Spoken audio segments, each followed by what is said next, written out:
بسم اللہ الرحمن الرحیم، سامل وائس میں خوش آمدید۔ آج میں آپ کے لیے کچھ اور اہم اور مفید ٹوٹکے لے کر آپ کی خدمت میں حاضر ہوا ہوں۔ بالوں میں چمک کے لیے چقندر کا ایک ٹکڑا، دنداسا، چائے کا ایک چمچ کافی، ایک چمچ چائے کی پتی، ان سب کو 4 گلاس پانی میں پکا کر 1 گلاس پانی بنا لیں۔ اب اسے چھان کر اس میں 1 چمچہ لیموں کا رس اور 2 چمچے سرسوں کا تیل اور حسب ضرورت مہندی گھول کر کچھ گھنٹے کے لیے رکھ دیں، پھر بالوں میں لگائیں۔ انتہائی خوبصورت اور پکا رنگ آئے گا اور بال بھی چمکدار ہو جائیں گے۔ بالوں کو سیاہ بنانے کے لیے مٹھی بھر آلو کے خشک ٹکڑے لوہے کے برتن میں 1 دن تک بھگو دیں۔ دوسرے دن اس پانی سے سر دھونے سے بال سیاہ ہو جائیں گے۔ لمبے اور گھنے بالوں کے لیے بیری کے پتے لے کر انہیں چٹنی کی طرح پیس لیں اور 10 منٹ تک سر میں خوب ملیں اور پھر سر دھو ڈالیں۔ شیمپو یا صابن کا استعمال نہ کریں، بال لمبے اور گھنے ہو جائیں گے۔ سرسوں کی خلی بھی بالوں کے لیے بہت مفید ہے۔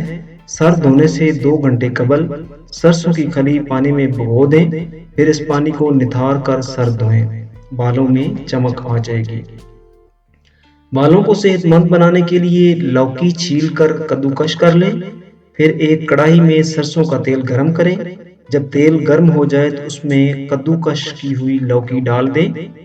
تیز آنچ پر ہلکا سنہری یا گندمی ہونے پر چولہا بند کر دیں اور جب تیل ٹھنڈا ہو جائے تو چھلنی سے چھان کر کسی بوتل میں ڈال دیں اور حسب ضرورت استعمال کریں۔ بال خوبصورت، گھنے اور صحت مند ہو جائیں گے۔ بالوں کی سفیدی ختم کرنے کے لیے رات سونے سے پہلے 1 پاؤ دودھ میں چند قطرے بادام روغن ملا لیجئے اور حسب ذائقہ چینی اس میں ملا کر پی لیجئے۔ آپ ایسا روزانہ کریں، کچھ ہی عرصہ بعد خود بخود بال سفید ہونا بند ہو جائیں گے اور سفید بال بھی اپنی رنگت سیاہی مائل کر لیں گے۔ دھنیا یا پودینے کو زیادہ دیر تک تر و تازہ رکھنے کے لیے انہیں کسی بند منہ والے برتن میں رکھیں اور ساتھ میں 1 عدد انڈا بھی رکھ دیں۔ انڈے کی حدت سے پودینہ اور دھنیا زیادہ عرصہ تک تر و تازہ رہے گا۔ کچے کیلے یا لیس دار سبزیوں کی چپچپاہٹ سے محفوظ رہنے کے لیے ان کو کاٹتے وقت ہاتھوں پر پہلے سرسوں کا تیل لگا لیں۔ اس طرح سادہ صابن سے ہاتھ دھونے سے ہی چپک کا احساس ختم ہو جائے گا۔ آلوؤں کو جلد گلانے کے لیے آپ آلوؤں کو پکانے سے پہلے 15-20 منٹ تک ٹھنڈے پانی میں ڈال دیں اور اس کے بعد کاٹ کر ہنڈیا میں ڈال کر پکائیں تو یہ بہت جلدی گل جائیں گے اور کم سے کم وقت میں تیار ہو جائیں گے۔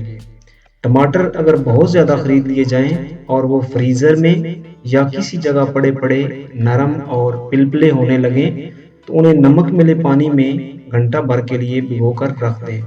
وہ پہلے کی طرح سخت تو نہیں ہوں گے، البتہ ان کی نرمی سختی میں بدل جائے گی اور وہ پہلے سے بہتر ہو جائیں گے۔ نئے شلجم جب مارکیٹ میں آتے ہیں تو خاری ہوتے ہیں۔ یوں تو انہیں پکاتے ہوئے سالن میں گڑ یا چینی ڈالی جاتی ہے، مگر کچھ لوگ سالن میں مٹھاس پسند نہیں کرتے، اس لیے جب شلجم چھیل کر ٹکڑے کریں تو ان پر نمک لگا کر رکھ دیں۔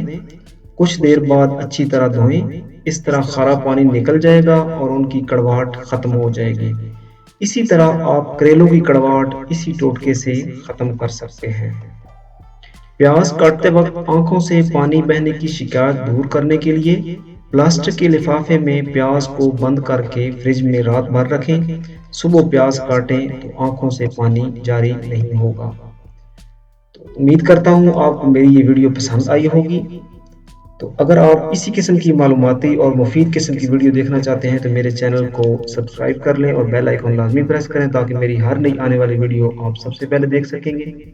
ایک نئی ویڈیو کے ساتھ آپ کی خدمت میں بہت جلد حاضر ہوں گے، تب تک کے لیے اجازت دیجیے۔ اللہ حافظ۔